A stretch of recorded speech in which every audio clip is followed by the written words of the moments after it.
আসসালামু আলাইকুম, সবাইকে অনেক ঈদের শুভেচ্ছা। ঈদ মোবারক।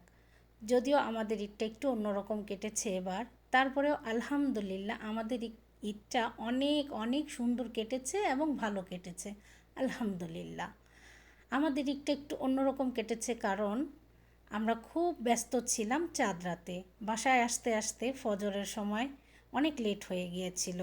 الصابرين على ما أصابهم وقيم الصلاة ومما رزقناهم ينفقون وإذ جعلنا لكم من شعائر الله لكم فيها خير اذكروا اسم الله عليها صواب فإذا وجدت جنودها فكلوا منها وأطعموا القانع والمعتر كذلك سخرناها لكم لعلكم تشكرون। এতটাই দেরি হয়ে গিয়েছিল যে আমরা আর ঈদগাহে যেতে পারিনি।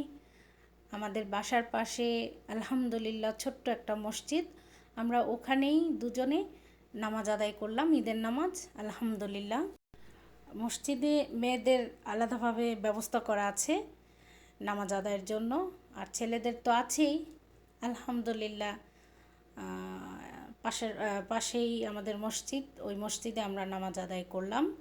তারপরে আমার এত ক্ষুধা লেগেছিল যে আমি আর সইতে পারছিলাম না, অনেক ক্ষুধা লেগেছিল।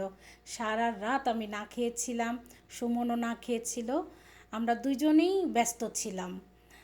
গত 3-4 রাত আর 3-4 দিন আমরা খুব ব্যস্ত ছিলাম, সুমন আর আমি।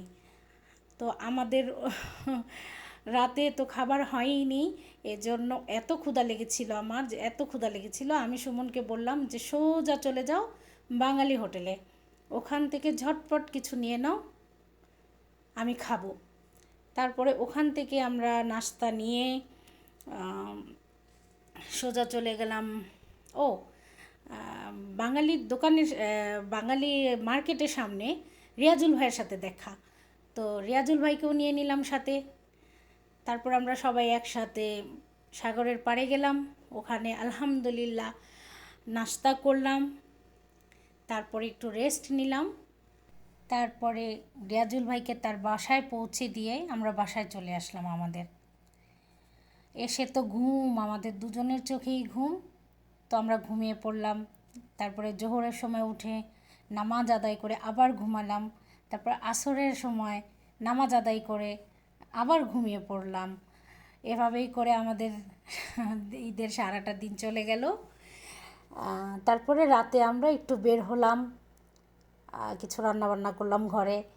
এই তো এভাবেই আমাদের ঈদ কাটলো। আলহামদুলিল্লাহ অনেক ভালো কেটেছে ঈদ। আশা করি আমার মতো সবার ভালো কেটেছে ঈদ।